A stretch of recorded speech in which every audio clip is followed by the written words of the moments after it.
13장 1절에서 8절까지의 말씀만 보겠습니다. 마가복음 13장 1절에서 8절까지의 말씀입니다.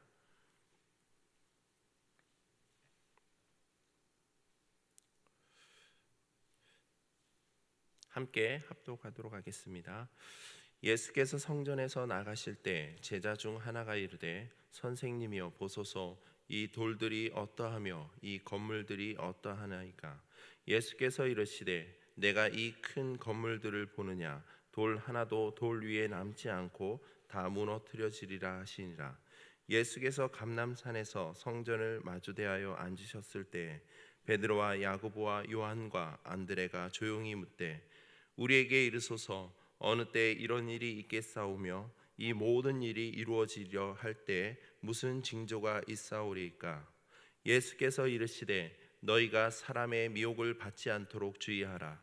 많은 사람이 내 이름으로 와서 이르되 내가 그라하여 많은 사람을 미혹하리라.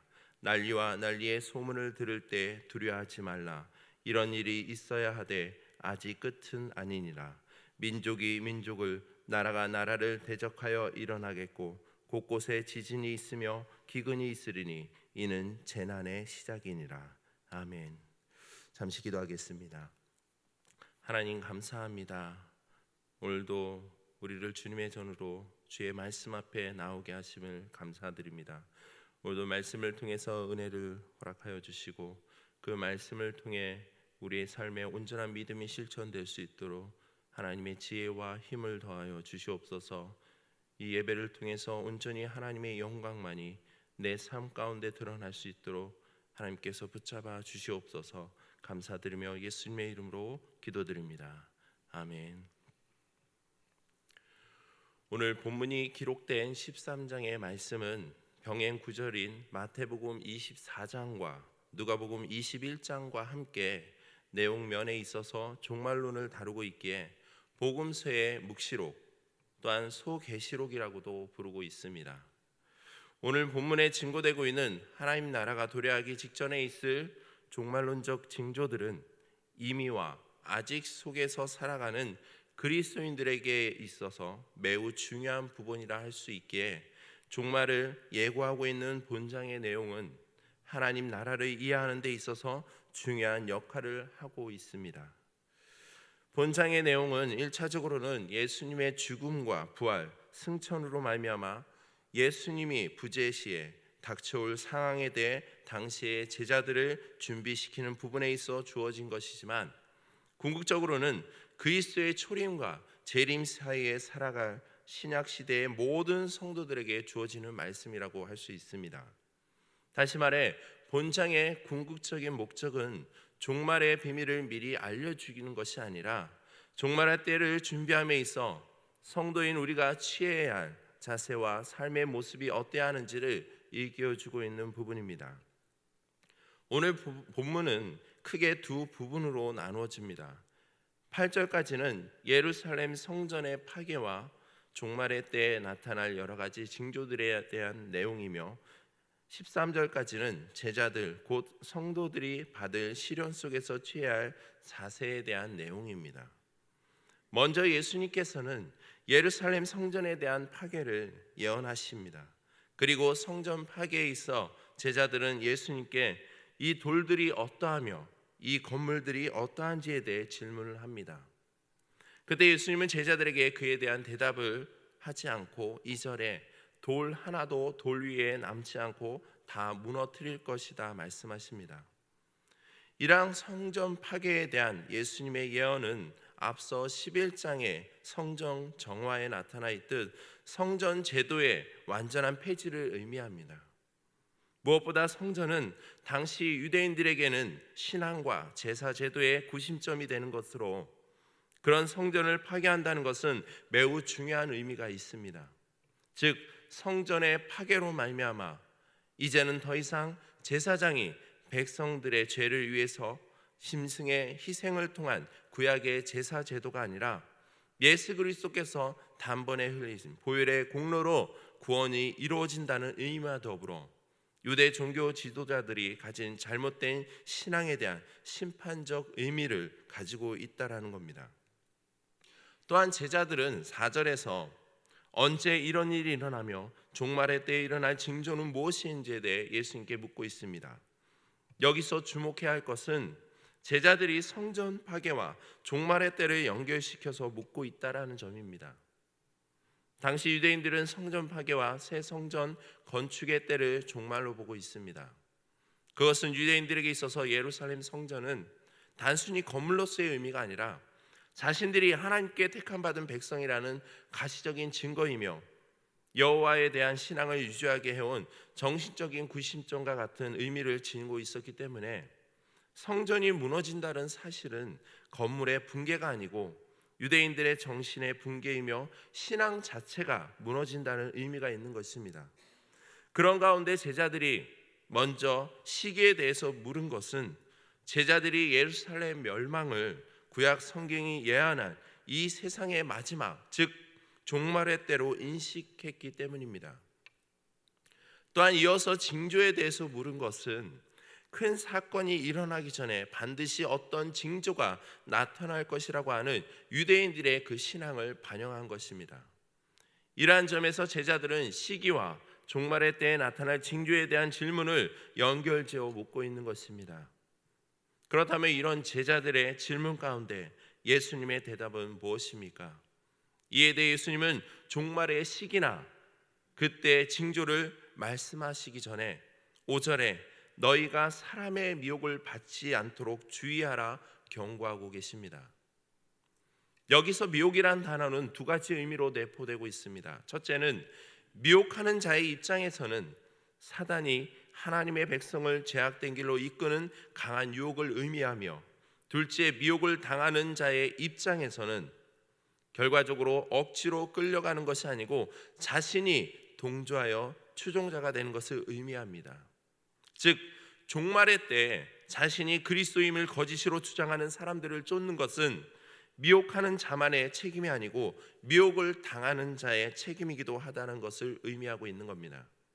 그러기에 예수님께서 종말에 나타날 그 징조들을 말씀하시기 전에 먼저 우리들로 하여금 사람의 미혹을 받지 않도록 주의하라 말씀하심으로 인해 종말이라 여길 수 있는 징조들인 난리와 난리의 소문, 민족과 국가 간의 대적, 지진, 기근 등이 일어날 것이기 때문에 그것들로 인해 많은 이들이 종말이 가까이 왔다고 오해할 수 있게 미혹당하지 말 것을 당부하고 있는 것입니다. 사실 이런 일들은 현재에도 일어나고 있는 모습입니다. 그러나 이것들을 종말의 징조들로 단정질 수는 없다라는 것입니다. 병행 구절인 마태복음 24장 6절과 7절에서는 본문에 나타난 징조들에 대해 열거한 후 8절에 이 모든 것은 재난의 시작이라 말씀하고 있습니다. 이처럼 본문에 제기된 것들은 종말의 징조들로 보기보다는 종말의 시작을 알려주는 재난에 불과하다는 겁니다. 오히려 이러한 징조들은 종말을 향해 나아가는 역사 속에서 개입하시고 깨닫게 하시는 하나님의 현현과 임재의 증거들이라 할 수 있는 것입니다. 그러기에 현 시대를 살아가는 우리들은 이런 일들 앞에 마치 그것이 곧 종말인 것처럼 혼돈에 빠지는 것이 아니라 오히려 날마다 예수 그리스도의 재림이 가까웠다는 것을 마음에 새기고 늘 깨어 근신하며 더욱 신앙적으로 경건의 훈련을 쌓아 나가야 하는 것입니다. 또한 우리에게 중요한 것은 종말이 시작되었음을 알리는 수많은 징조들을 말씀하신 예수님께서 그 상황에서 제자들인 우리가 취해야 할 자세가 무엇인지를 일깨워주고 있는 부분입니다. 그것은 곧 핍박 가운데 복음을 전파하는 것입니다. 10절에 보시면 복음이 먼저 만국에 전파되어야 할 것이라 말씀하고 계십니다. 본절에서 강조되는 부분은 복음 자체이기보다는 복음 전파 영역인 만국에 있습니다. 여기서 만국이란 사전적 의미로는 세계의 여러 나라입니다. 그러나 원문에서는 민족, 이방의 의미로 본절에서는 주권을 가진 국가보다는 혈통적 종족에 대한 복음 전파의 의미가 강조되고 있습니다. 또한 전파되어야 하는 의미는 전도하다, 선포하다의 의미로서 복음화의 기준을 모든 나라의 개념이 아닌 모든 족속에게 빠짐없이 전도의 손길이 미쳤을 때로 삼고 있다는 겁니다. 그러므로 마지막 때는 모든 족속 가운데 복음 전파가 이루어졌을 때 임하게 될 것임을 나타내고 있는 것입니다. 많은 사람들이 종말에 대한 두려움으로 생각하는 경우가 많습니다. 왜냐하면 종말은 말 그대로 모든 것이 다 무너지고 사라지는 끝이기 때문입니다. 그러나 믿는 성도들에게는 그 반대의 경우입니다. 물론 종말의 시대를 살아가는 우리는 환난과 핍박을 당할 수밖에 없습니다. 이에 대해 예수님께서도 9절에 너희는 스스로 조심하라. 사람들이 너희를 공회에 넘겨주겠고 너희를 회당에서 매질하겠으며 나로 말미암아 너희가 권력자들과 임금들 앞에 서리니 이는 그들에게 증거가 되려 함이라 말씀하고 계시듯, 이는 사람들이 예수님을 믿는다는 이유만으로 당해야 할 고통입니다. 이처럼 예수님께서 가르치시는 마지막 때는 마태복음 24장 9절에 그때 사람들이 너희를 환난에 넘겨주겠으며 너희를 죽이리니 너희가 내 이름 때문에 모든 민족에게 미움을 받으리라는 말씀처럼 오히려 핍박과 순환을 받으며 고통과 환난의 시기를 겪게 되는 것입니다. 그러나 우리가 잊지 말아야 될 것은 성도들의 이러한 환난과 핍박은 완전한 하나님 나라가 이루어진 후에 올 평안과 기쁨을 전제로 하고 있다는 겁니다. 그러므로 성도인 우리는 환난과 핍박, 종말을 두려워해서는 안 됩니다. 사도행전 1장 8절의 말씀이 무엇입니까? 오직 성령이 너희에게 임하시면 너희가 권능을 받고 예루살렘과 온 유대와 사마리아 땅끝까지 이르러 내 증인이 되리라는 말씀입니다. 이처럼 성도인 우리는 복음의 증인으로서 핍박 가운데서도 더욱 믿음을 견고히 하여 복음 선포의 기호로 삼고 모든 민족에게 복음을 전파하는 것입니다. 그런데 문제는 복음을 전파하는 데 있어 어떻게 할지 염려하는 경우가 많다라는 겁니다. 11절에 말씀합니다. 사람들이 너희를 끌어다가 넘겨줄 때 무슨 말을 할까 미리 염려하지 말고 무엇이든지 그때 너희에게 주시는 그 말을 하라. 말하는 이는 너희가 아니요 성령이시니라. 이 말씀은 아직 고난을 당하기도 전에 미리 지금부터 염려하고 있는 공동체를 향해 그들의 염려를 책망하고 있는 말씀으로 마지막 때 복음을 전파함에 있어 염려할 필요가 없는 것이 선포할 복음을 말하고 주신 이는 성도 자신이 아니라 그것을 주시는 성령이며 그 성령께서 그때 해야 할 말들이 생각나도록 도우시고 말할 수 있는 용기를 주신다는 것입니다. 병행 구절인 누가복음 21장 15절에 보면 내가 너희의 모든 대적이 능히 대항하거나 변박할 수 없는 구변과 지혜를 너희에게 주리라 말씀하십니다. 이는 성도들이 박해와 핍박을 받을 때마다 성령이 주시는 구변과 지혜로 능히 모든 것을 증거할 수 있다라는 말씀입니다. 그러기에 성도인 우리가 날마다 성령 충만함이 가득해야 할 이유 또한 여기 있는 것입니다. 종말의 때를 살아가는 지금 우리가 세상으로부터 수많은 핍박과 멸시 속에서 그것을 능히 감당하고 지혜롭게 대처하기 위해서는 우리의 가진 것, 능력으로는 감당할 수 없습니다. 그것을 이길 힘은 오직 성령 충만한 가운데 거하는 삶입니다. 그러면 우리는 날마다 성령 충만하기를 하나님 앞에 나아가 간구해야 하는 겁니다. 성도 여러분, 성령의 임재와 인도하심은 성도인 우리들에 대한 하나님의 보증입니다. 그래서 필연적으로 성도인 우리에게 닥칠 환난과 핍박은 성도인 우리의 믿음을 증거하며 하나님 나라를 선포하기 위한 하나님의 계획인 것입니다. 무엇보다 중요한 사실은 환난과 핍박 가운데서 예수님에 대한 충성과 그 신뢰를 버리지 아니하고 잘 견디며 복음을 선포하는 자들에게는 하나님 나라에 들어가는 구원이 상으로 주어지는 사실입니다.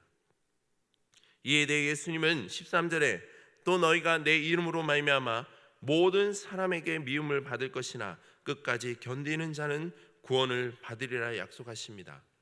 또한 마태복음 5장 10절에는 의를 위하여 박해를 받는 자는 복이 있나니 천국이 그들의 것이라 말씀하고 계십니다.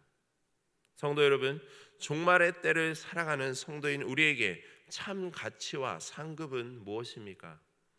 성도인 우리는 그리스도의 제물로 하나님 나라가 완성될 때까지 여전히 세상 속에서 여러 형태의 환난 속에서 인내가 요구되는 삶을 살아야 합니다.